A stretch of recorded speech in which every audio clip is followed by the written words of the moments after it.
제가 중고등부 사역을 열심히 한참 하였을 때에 한 가지 잊지 못할 일이 저에게 있었습니다. 무엇인고 하니 학교에서 자꾸만 문제를 일으키는 남학생이 있었어요. 학교에서뿐 아니라 가정에서도 부모님과 갈등이 말도 못하게 깊어지고 있는 상황이었습니다. 그러다 보니 안쓰러운 마음에 누구보다도 그 남학생을 많이 찾아가고 자주 만나고 제가 할 수 있는 목회적인 역량을 다 쏟아 부었던 것 같습니다. 근데 어느 한날 중고등부 회장으로 참 열심히 하던 여학생이 있었는데요. 그 아이가 저에게 뜬금없이 지나가는 투로 이런 말을 툭 던지는 겁니다. 뭐라 했냐면, 전도사님, 저도요 좀 방황도 좀 해보고 문제도 좀 일으켜야 될까 봐요. 제가 그래서 그게 무슨 말이냐? 전도사님은 제 앞에서 그 남학생 이름이 용규였는데 늘 용규 얘기만 한다고. 그러니까 그 아이가 하고자 하는 말이 뭐냐면, 열심히 하는 나에게도 좀 마음을 써달라는 거예요. 나한테도 좀 관심을 가져주세요, 전도사님. 그 말이었습니다. 제가 그 당시에 그 학생 회장의 얘기를 가볍게 듣고 넘기지 않고 참 많이 고민하였습니다. 어떻게 그 당시 아이들이 한 40명 정도였는데 한 명 한 명 소외되지 않고 한 영혼 한 영혼을 소중히 여기며 사역을 어떻게 해나갈 수 있을까?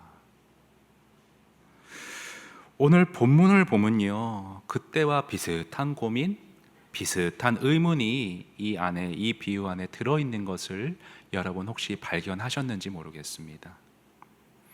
오늘 비유는 유명한 비유이죠. 한 마리의 잃어버린 양을 찾기 위해 목자 되신 예수님이 99마리를 내버려 두고, 좀 과격한 표현으로 내팽개치고 그 한 마리를 찾아 헤매었다는 거예요.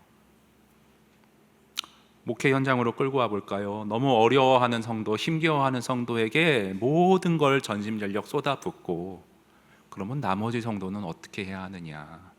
이 비유를 보면서 그런 고민을 여러분 해보지 않으셨는지 모르겠습니다. 그 의문에 대해 QA 성경, 주석 성경, 풀이 해설 성경이 이렇게 답을 주고 있습니다. 왜 한 마리를 찾기 위해 예수님은 99마리를 방치했을까? 답이 이렇습니다. 99마리가 그냥 방치되는 것이 아니다. 우리는 양떼에 한 명의 목자만 있다고 생각하는 경향이 있는데 본문에 그렇게 나와 있으니까. 그런데 실제로 그 당시 중근동 지역에서 한 100마리 정도의 양떼를 친다고 하면 한 명의 목자가 돌보는 경우가 거의 없었다는 거예요. 만일 양떼 중 한 마리를 잃어버렸을 경우 수석 목자는 나머지, 그러니까 99마리를 안전하게 돌보고 있었고, 고용된 목자가 잃어버린 양 한 마리를 찾아 나서곤 했다는 겁니다. 주님은 모든 양들을 똑같이 돌보시고, 그러나 잃은 양이 있으면 포기하지 않고 끝까지 찾으신다는 겁니다. 저는 이 말씀의 원리에 따라서 저 혼자 목회하지 않고요, 저와 같이 말씀으로 또 신실하게 영혼을 돌볼 수 있는 순자님들을 잘 세워서 훈련해서 그 순자님들과 함께, 다락방 순자님들과 함께 우리 교회의 한 영혼 한 영혼을 돌보고자 애를 쓰고 있습니다. 비단 작년의 영혼뿐 아니라 우리 교회에 보내주신 하나님의 양떼가 어린아이들의 영혼까지 있다라고 친다면 우리 전도사님들, 우리 부목사님들과 함께 협력하고 동역하여 한 영혼 한 영혼을 돌보고자 하고 있습니다. 여러분, 이렇게 함께 동역하는 목회가 현실적이고 솔직한 거예요. 여러분 생각해 보세요. 40명의 아이들도요, 일주일의 시간 속에서 목회가 신방만 있는 것이 아닙니다. 40명의 아이들을 다 챙기고 만날 수가 없어요, 매주마다. 그렇죠? 우리 작년 출석이 250명, 아이들까지 하면 뭐 350명, 400명. 혼자서 할 수 없습니다. 그리고 물리적인 시간뿐 아니라 이 심적인 한계도 있어요. 무슨 말인가 하면요, 여러분, 저 박삼열 목사의 개인의 삶 가운데에도 삶의 무게들이 있습니다. 자녀들을 챙겨야 되고요, 아내를 살펴야 되고요, 노쇠해져가는 부모님을 챙겨야 됩니다. 그리고 여러 고민들이 있습니다. 그런데 내 문제뿐 아니라 모든 성도님들 각자의 삶에는 저마다의 스토리가 있고 고민들이 있고 삶의 굴곡이 있는데 그거를 다 짊어지기에 심적인 한계가 있어요. 이 성도님의 어떤 가정의 문제가 해결되잖아요. 또 다른 문제들이 있어요. 그래서 늘 기도 제목과 거기에 대해 마음씀과 부담감과 어떤 주님 앞에서의 매달림이 늘 끊이지 않고 있습니다. 그러니까 삶의 긴장과 이완이 있어야 되는데 부모님 장례를 치르고 나면 좀 회복의 이완의 기간이 있어야 되는데 저는 그것이 계속 이어지는 거예요. 관련해서 글을 하나 볼까요? 목사를 힘들게 하는 문제 중 하나는 교인들이 찾아와 어려운 내용을 털어놓으며 상담을 요청할 때다. 이때 사람들이 쏟아내는 힘든 이야기를 듣다 보면 진이 다 빠진다. 그리고 신도들의 문제가 해결될 때까지 목사 자신도 그 문제에서 쉽게 헤어나오지 못하고 오히려 그 문제가 마치 자신의 숙제라도 되느냐 신경이 계속 쓰인다. 문제는 목사 한 사람이 그런 식으로 짊어져야 할 신도들의 문제가 한둘이 아니라는 것이다. 목회를 실제로 해보면 이런 류의 압박이 보통이 아니다. 그때 목사가 계속 그 모든 문제에 매여 있으면 결국 자신의 몸과 마음이 피폐해질 수 있다. 제가 다니는 미용실이 있는데 그 미용실 원장님이 아버님이 병원 의사세요. 그래서 미용을 전공했는데 함께 간호사로 일할, 수간호사로 일할 좀 믿을 만한 사람도 필요하고 우리 딸이 미용 일도 참 귀중하지만 아픈 사람을 잘 돌보는 일을 하면 더 의미 있겠다 싶어서 너 간호사 일을 한번 좀 해봐라 그래서 아버님 병원에 취직해서 간호사 일을 했다는 거예요. 그런데 얼마 못 가서 그만두셨대요. 이 원장님은 한 사람 한 사람에게 좀 마음을 많이 쓰는 타입의 사람이었는데 아픈 사람들 다 이렇게 감정으로 진심으로 대하다 보니까 탈진이 오더라는 겁니다. 그래서 저한테 유명한 말은 아니고 와닿는 얘기를 하나 해주셨어요. 해야 할 일과 하고 싶은 일은 잘 구분해서 직업을 선택해야 한다고. 그 일이 의미 있어서 해야 할 일이지만 내가 즐거워하고 즐기고 신나는 일을 해야 지치지 않는다는 걸 깨달았다고. 그래서 미용 일을 다시 하고 있다라고 저에게 말씀해 주었습니다. 그러면 목회는 해야 할 일일까 내가 하고 싶은 일일까? 둘 다인 거를 하나님 앞에서 정리하게 되었어요. 해야 할 일이고 하나님이 할 수 있도록 능력을 주셔서 내가 하고 싶고 즐거운 일이더라고요. 우리 성도님들은 착하셔가지고 제가 이런 얘기 꺼내기가 참 조심스러운데 내가 어려움이 있어도 우리 목사님 힘들까봐 말하지 말아야겠다 그런 분들이 더러 계시는데요, 절대 그러시면 안 됩니다. 말씀을 해주셔야 돼요. 제가 존 파이퍼 목사님이 은퇴하고 인터뷰한 글을 아주 인상 깊게 읽었는데 존 파이퍼 목사님은 원래 신학교 교수였습니다.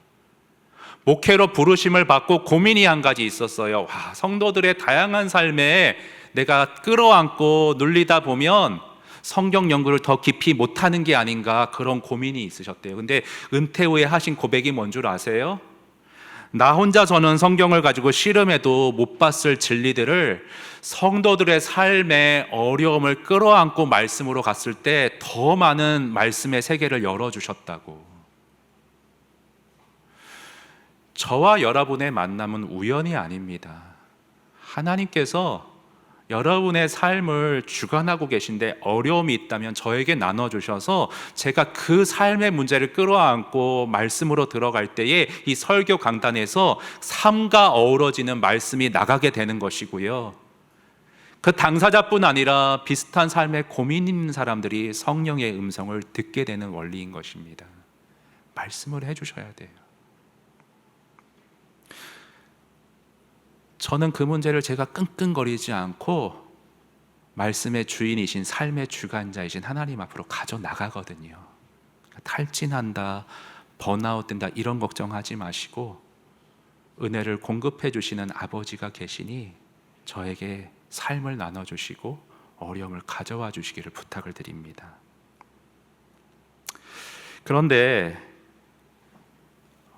그렇게 한 분 한 분에게 좀 저에게 말씀을 해주세요 해도 이게 선뜻 잘 안 되는 게 또 사람이에요. 그렇죠? 그래서 다락방 순자님들이 주마다 우리 순원들을 함께 말씀 가운데 말씀의 나눔의 자리에서 만나면서 삶의 고민들을 듣게 되면 저에게 전달을 해주게 되는 방식인 것이지요. 그런데 문제는 뭐냐면 우리 교회에 이런저런 이유로 다락방에 소속되지 못한 성도님들이 절반이 넘는다는 거예요. 전에 교회에서 교회에 너무 깊이 사람들과 사귀어 봤더니 상처가 있었습니다. 목사님, 예배 가운데 일단 은혜만 받고 회복되기를 원합니다. 이런 분들이 아직까지 많고요. 또 다른 여러 가지 이유들도 있습니다. 너무 삶이 바쁘세요.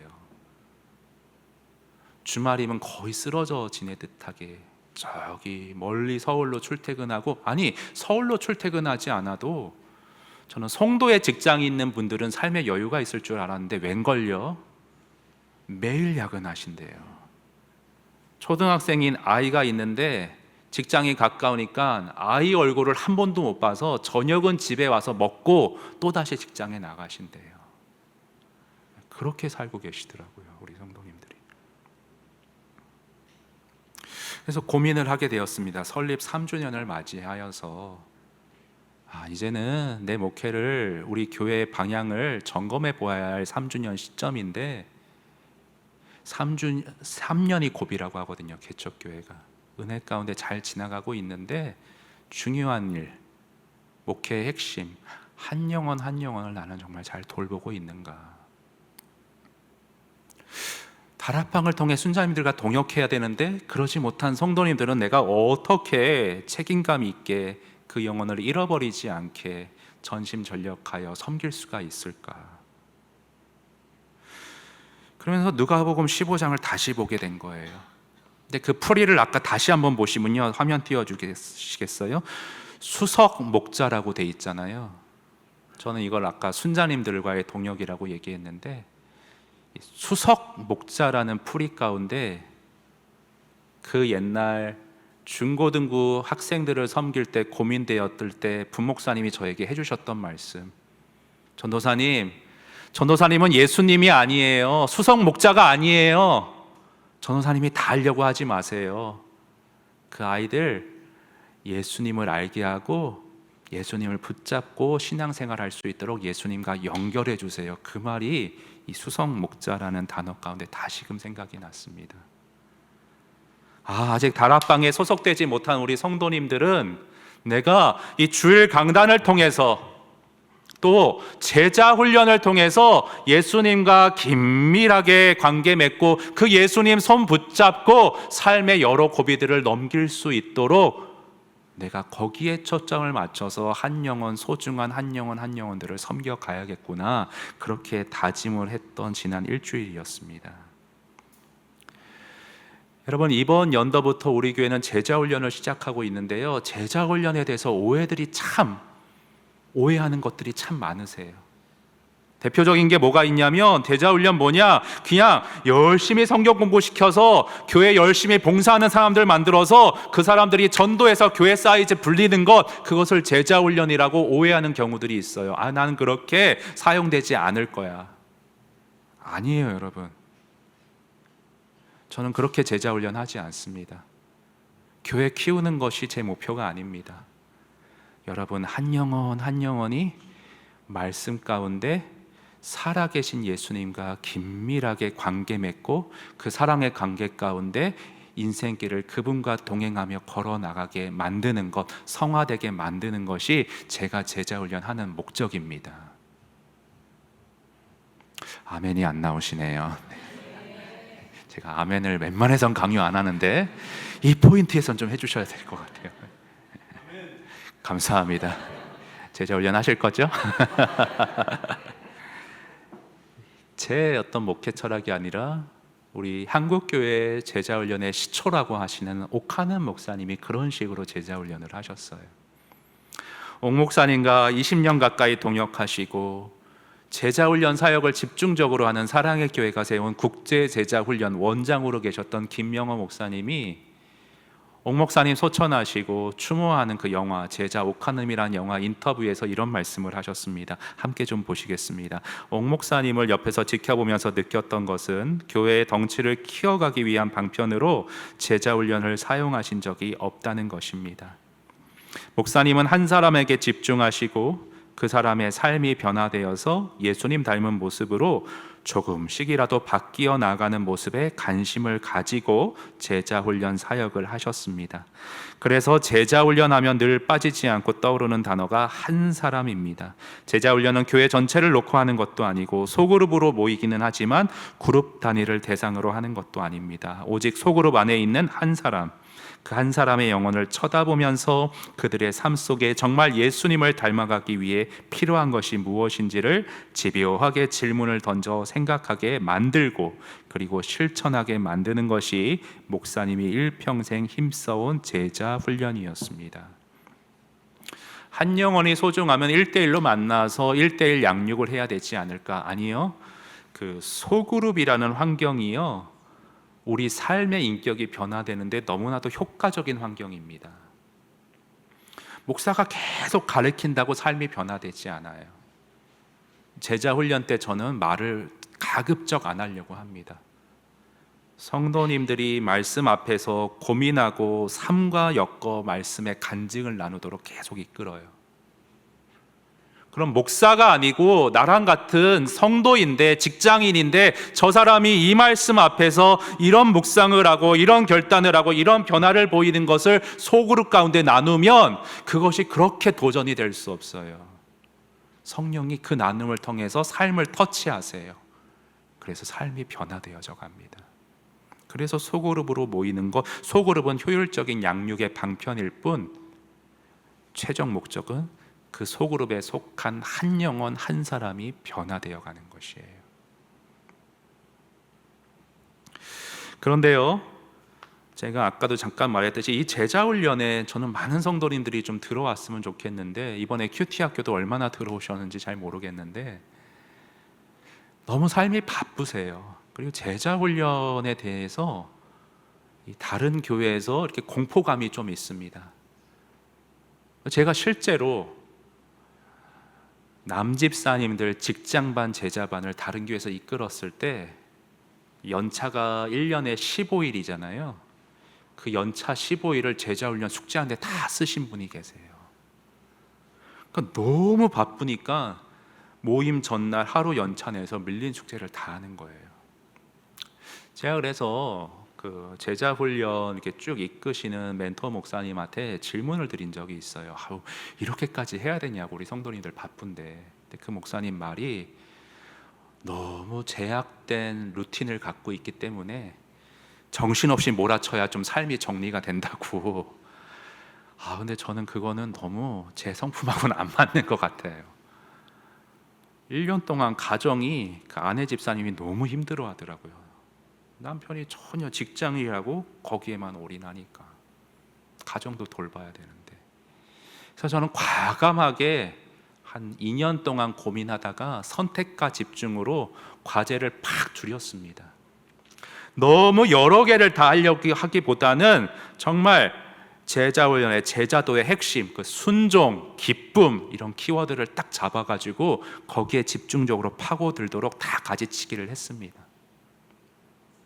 그러면 이러니까 또 좋아할 줄 알았는데, 어떤 분들은 목사님 사랑의 교회, 분당우리 교회 시스템을 그대로 가져오셔야지 이렇게 막 잘라내시면 어떡하냐고 막 우려의 목소리를, 시선을 보내는 분들이 또 계세요. 근데 아까 말씀드렸던 그 김명호 목사님이요, 그분의 강의를 보면 듣는 가운데 참 마음에 와닿았던 게, 융통적으로 교회마다 다 밭이 틀린데, 땅이, 토양이 틀린데 거기에 맞춰서 제자 훈련을 창의적으로 이끄는 목사가 잘 변형시켜서 이끄는 게, 그게 성공의 비결이라는 말씀을 하십니다. 제가 이렇게 전달하면 좀 긴가민가 하니까 그 강의 동영상 40초짜리인데요, 한번 갖고 와 봤어요. 우리 교회가 앞으로 쭉 나가야 될 방향성이기에 우리 잠깐 보도록 하겠습니다. 영상 틀어주세요. 저는 여러분들의 사랑의 교회에서 사용했던 교재, 사랑의 교회에서 사용했던 시스템 그대로 사용하라고 저는 권하고 싶지 않아요. 왜냐하면 실패할 거기 때문에. 그 교회하고 이 교회는 분명히 다를 거라고 저는 생각을 해요. 문화가 다를 거고요, 이 인적 구조가 다를 거예요. 그리고 여러분들이 다를 거예요. 그렇다면 여러분 형태, 여러분의 문화에 맞는 형태의 제자 삼는 방법을 찾아가셔야 되거든요. 우리 교회에 맞는 시스템을 만드셔야 되거든요. 그건 여러분들이 하셔야 돼요. 그러기 위해서는 여러분 안에 그런 일들을 두고 연습을 하시고 고민을 하고, 그래서 여러분에 맞는 독특한 시스템들을 찾아가시는 게 필요하다는 거죠. 그럴 때 성공할 확률이 있어요. 예, 저는 요 어떤 가르침에 따라서 저희 교회에 맞게 분당 우리 교회 시스템도 아니고 사랑의 교회 시스템도 아니지만 옥 목사님이 강조하셨던 한 영혼을 말씀 가운데 자라게 하고 삶을 변화시키는 그 DNA를 가지고 우리 성도라는 토양에 맞게, 젊은 사람들이 많고 육아에 지치고 바쁜 이 토양에 맞게 제자훈련 사역을 잘 고안을 해서 지금 시행해 나가고 있습니다. 네, 홍성인 집사님 괜찮은 것 같나요? 아멘. 네, 감사합니다.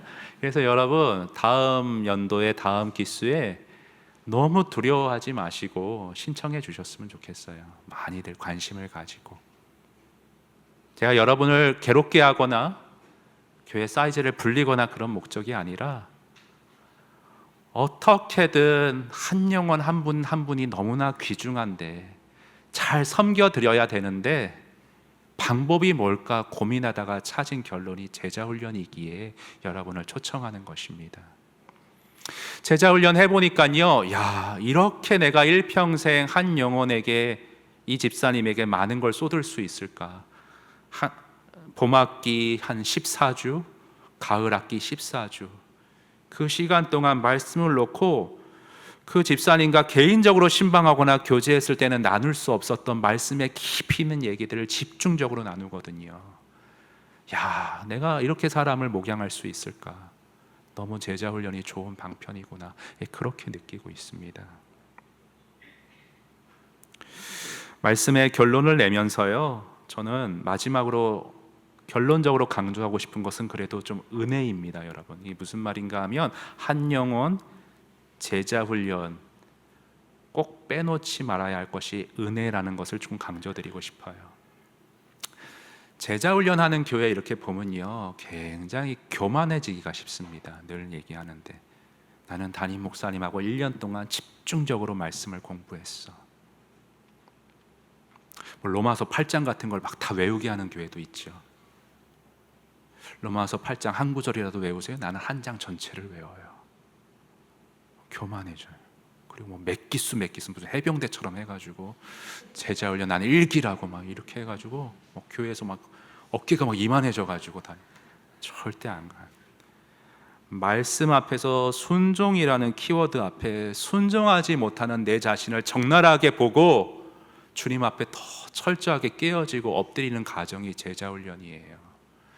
여러분, 오늘 한 영혼에 대해서 또 여기 엮어서 제자훈련 사역을 묵상할 때 이 누가복음 15장이 강조하는 키워드가 뭔지 아세요? 은혜예요. 여러분, 방황하고 제 갈 길로 가는 우리를 은혜로 끝까지 찾아오시는 주님, 그 뒤에 탕자의 비유 나오지 않습니까? 끝까지 나 한 사람을 기다려주시는 주님, 아무 조건 없이 끌어안아 주시는 주님.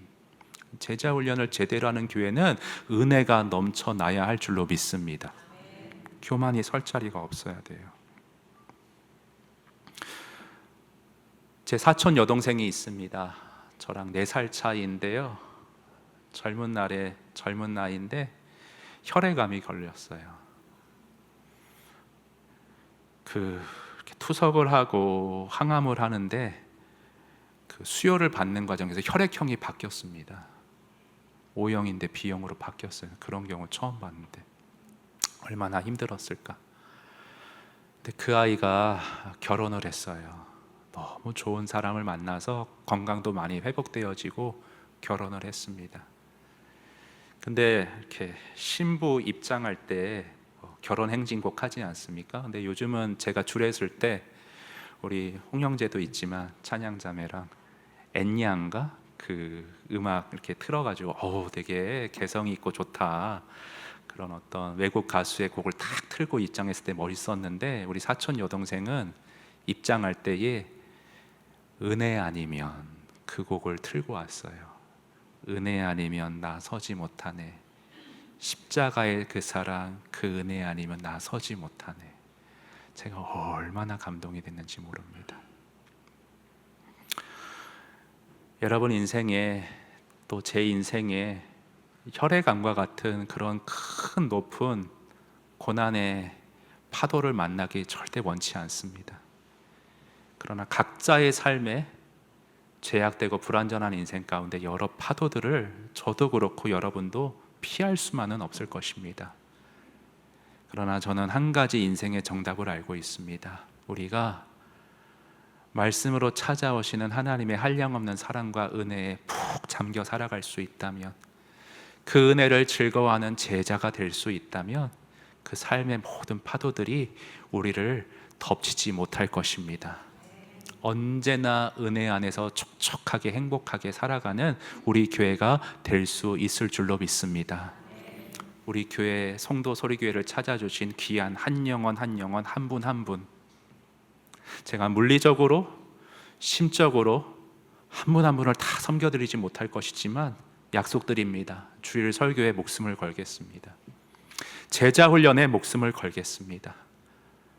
왜 그렇게 합니까? 여러분 한 영혼이 은혜 가운데 충만하여 불완전한 인생, 은혜에 손잡고 행복하게 살아가기를 원하는 마음 때문입니다. 여러분 우리 교회에서 이 은혜 놓치지 마시고 한 분 한 분 주님의 한량없는 은혜를 마음 가득가득 담아내시며 행복하신 여러분 되실 수 있기를 주님의 이름으로 간절히 축원드립니다.